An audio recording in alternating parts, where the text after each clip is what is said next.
بسم اللہ الرحمن الرحیم. سب سے پہلے میں پی ایم کے سیکرٹری جنرل اور اپنے قائد ناصر زیادی صاحب سمیت پوری قیادت کا شکر گزار ہوں کہ جنہوں نے آج ہنگامی کال دی اور پی ایم کی کال پر اسی طرح پریس فریڈم کا پرچم اٹھانے والے لوگ خیبر سے کراچی تک آج احتجاج کر رہے ہیں. عزیز ساتھیوں، یہ ہمارے لیے شرم کا مقام ہے کہ اس شہر میں جس تواتر کے ساتھ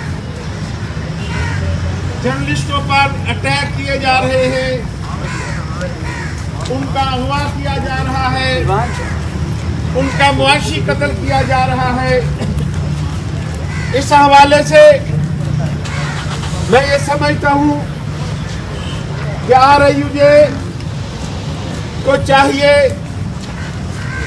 کہ PFJ سے اپروول لے کر فوری طور پر یہاں تحریک کا آغاز ہونا چاہیے، کیونکہ اسد طور ہمارے سامنے کھڑا ہے.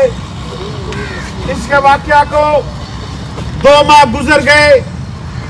شیخ رشید صاحب پریس کانفرنس میں ہاتھ لہرا کر کہتے رہے کہ 1 دن کے بعد ملزم گرفتار کیا جائے گا. پھر بتایا گیا کہ ہم ملزم کے بالکل قریب پہنچ چکے ہیں، جلدی اسے گرفتار کر لیا جائے گا. لیکن اس کو 2 ماہ گزر گئے، آج تک گرفتار نہیں ہو سکا. اور اس کے ساتھ ساتھ واقعات بڑھتے چلے جا رہے ہیں، کیونکہ ابھی مثال دی تھی میر صاحب نے ندیم ملک کی کہ اس کو کس طرح ہراساں کیا گیا. ابھی انہوں نے مثال دی تھی ہمارے جناح کے ایڈیٹر محسن بیگ صاحب کی کہ ان کو کس طرح ہراساں کیا گیا. اس لیے میں یہ سمجھتا ہوں کہ یہ اسی طرح ارشاد قریشی ہمارے ساتھ کھڑا ہے. اس کو اس ادارے سے فارغ کیا گیا جس ادارے کا یہ دعویٰ ہے کہ وہ سب سے زیادہ قانون پر عمل درآمد کرتا ہے. نہ اس کو نوٹس دیا گیا، نہ اس سے وجہ پوچھی گئی. یہ شام تک ایک دفتر میں کام کر رہا تھا، دوسرے دن اس کو پروانہ تھما دیا گیا کہ آپ کی خدمات کی ہمیں ضرورت نہیں ہے، بلکہ وہ بھی نہیں پکڑایا گیا، زبانی جواب دے دیا گیا. اس سے بڑی نہ کسی جرنلسٹ کی توہین ہو سکتی ہے، نہ کسی رپورٹر کی توہین ہو سکتی ہے. اسی طرح میں یہ سمجھتا ہوں کہ بھلے حامد میر صاحب ہمیں کہتے رہے کہ میرے لیے آپ لوگوں کو تکلیف نہ دیں، لیکن میرا خیال یہ ہے کہ اب بہت ہو چکا، ہم نے انتظار کر لیا. اب RIUJ کو PFJ کی اپروول کے ساتھ فوری طور پر نکلنا ہوگا. بجائے PFJ اپنی کال کے مطابق کوئٹہ سے چلے گی، لیکن ہم RIUJ کے پلیٹ فارم سے اپنی ایک لسٹ بنائیں، اس لسٹ کو لے کر حکومت کے پاس جائیں کہ یہ بتائیں کہ ستور پر حملہ کرنے والے کدھر ہیں، یہ بتائیں ابصار عالم پر حملہ کرنے والے لوگ کدھر ہیں، یہ بتائیں متی اللہ جان پر اٹیک کرنے والے کدھر ہیں، یہ بتائیں ندیم ملک کو دھمکیاں دینے والے کدھر ہیں، یہ بتائیں امر میر کے خلاف جھوٹے مقدمات درج کرنے والے کدھر ہیں، یہ بتائیں عمران شفقت کے خلاف جھوٹے مقدمات درج کرنے والے کدھر ہیں. ایک لسٹ بنائی جائے، اس لسٹ کے مطابق حکومت کو ایک ڈیڈ لائن دے. اور میرا خیال یہ ہے کہ جب RIUJ اپنا یہ قدم نیشنل پریس کلب سے نکال کر پارلیمنٹ ہاؤس کی جانب جائے گی تو انشاءاللہ تعالی پاکستان کے وکلاء، پاکستان کے طالب علم، آزادی صحافت پر یقین رکھنے والے سیاسی کارکن، تمام لوگ انشاءاللہ تعالی پہلے کی طرح ہمارے ساتھ ہوں گے. جس طرح ہم نے پرویز مشرف کے خلاف پریس فریڈم کی موومنٹ چلی تھی، جس طرح PFJ نے وہ کال دی اور RIUJ نے اس میں ہراول دستے کا کردار ادا کیا تھا. میرا خیال ہے کہ اب حالات اس سے بھی بدتر ہوتے جا رہے ہیں. اب حالات کا تقاضا یہ ہے کہ ٹھیک ہے کووڈ کی سچویشن بہت خراب ہے، کرونا پھیل رہا ہے، لیکن ہم زندہ رہیں گے تو بیمار ہوں گے. اگر ہمارے دوستوں کی زندگیوں سے اسی طرح کھیلا جاتا رہا، اسی طرح उन्हें हरासा किया जाता रहा। ये मकसद अब्सार आलम को गोली मारने का था,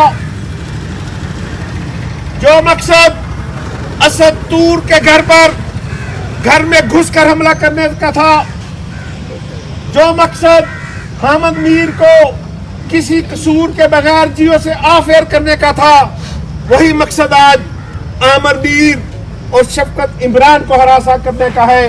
क्या हम जर्नलिस्ट को यह मैसेज दिया जा रहा है कि अगर आप पाकिस्तान में प्रेस फ्रीडम की बात करोगे, अगर आप पाकिस्तान में जमहूरियत की बात करोगे, अगर आप पाकिस्तान में शहरी आजादियों की बात करोगे, अगर पाकिस्तान में आप अदलिया की आजादी की बात करोगे, हामिद मीर घर बैठ सकता है, नदीम मलिक को तलब किया जा सकता है, अब्सार आलम को गोली मारी जा सकती है, असद तूर के घर घुसकर उस पर तशद्दुद किया जा सकता है, तो आप किस बात की मूली है? इसलिए मेरा ख्याल है कि हमें अब मजीद इंतजार नहीं करना, हमें फौरी तौर पर प्रेस फ्रीडम के अपने तमाम साथियों को तैयार करना है। जब अगर आप घरों में बैठे रहे तो टीवी चैनल आपसे छीना जा चुका है, वहां चाइना जर्नलिज्म मुतारफ करा दिया गया है कि आप आए पेंट कोट पहनकर 6 से 10 बजे तक बैठकर प्रोग्राम करें। अगर आप इंसानी हकूक की बात नहीं करते, आप प्रेस फ्रीडम की बात नहीं करते, आप मिसिंग पर्सन की बात नहीं करते, आप जमहूरियत की बात नहीं करते, आप अदलिया की आजादी की बात नहीं करते, तो आप नंबर 1 हैं। अगर आप ये बात करेंगे तो आप पर दरवाजे बंद कर दिए जाएंगे, जिस तरह हामिद मीर पर दरवाजा बंद किया गया, जिस तरह तलत हुसैन पर दरवाजा बंद किया गया, जिस तरह नुसरत जावेद पर दरवाजा बंद किया गया। इसलिए कबलिस के जो चंद आवाजें चंद चैनल्स में बैठी हैं, उन्हें भी खामोश करा दिया जाए। हमें अपने इन साथियों की बहाली के लिए निकलना होगा। आजादी सहाफत की जंग उसी अंदाज में लड़नी होगी जिस अंदाज में परवेज मुशर्रफ के खिलाफ लड़ी थी, उसी अंदाज में लड़नी होगी जिस अंदाज में जनरल ज़िया-उल-हक के खिलाफ लड़ी थी। तारीख गवाह है, किताबों में लिखा है, तो वो डिक्टेटर चले गए और PFJ फातेह करार पाई। और इंशाअल्लाह ताला जब ये जंग RIJ शुरू करेगी, PFJ शुरू करेगी, तो फातेह यही होगी। कोई डिक्टेटर कभी तारीख में फातेह के तौर पर सामने नहीं आता। मैं उम्मीद रखता हूँ कि जब RIJ काल देगी तो तमाम साथी उस काल पर लब्बैक कहते हुए अगर वो पार्लियामेंट हाउस के सामने बुलाएंगे तो आप यहाँ वहाँ पहुँचेंगे। 1 दिन का कैंप लगाएं, 2 दिन का लगाएं, 1 हफ्ते का लगाएं, तो हम वहाँ बैठेंगे, क्योंकि हुक्मरान अंदाजा कर रहे हैं कि शायद ये कोविड से डरे हुए हैं, शायद जो बेरोजगारी एक सोचे समझे मंसूबे के तहत जल्दी चूंकि घरों तक पहुंचाई गई थी, अब ये उससे खौफजदा है, शायद को बड़ी मुहिम चलने के लिए नहीं है। लेकिन मैं समझता हूँ कि RIJ इंशाअल्लाह ताला जल्दी ऐसा पैगाम देगी कि हुकूमत को अंदाजा हो जाएगा। वो हुकूमतें जो समझती थी कि शायद आज़ादी सहाफत के बाद पाकिस्तान में बहुत कमज़ोर हो चुकी है, जमहूरियत के बाद दब चुकी है, उन्होंने बहुत सी सियासी जमातों को मैनेज कर लिया है, जर्नलिस्ट खामोश हो जाएंगे। अब मेरा ख्याल है वो वक्त गुजर गया है और इंशाअल्लाह ताला जल्दी RIJ ऐसी कॉल देगी कि हम अपनी छीनी हुई आज़ादियाँ दोबारा हासिल करेंगे। Thank you so much. YouTube पर Googly TV देखने के लिए youtube.com की सर्च बार में Googly TV टाइप करें। Googly TV के पेज पर सुर्ख रंग के सब्सक्रिप्शन वाले बटन पर क्लिक करना ना भूलिए।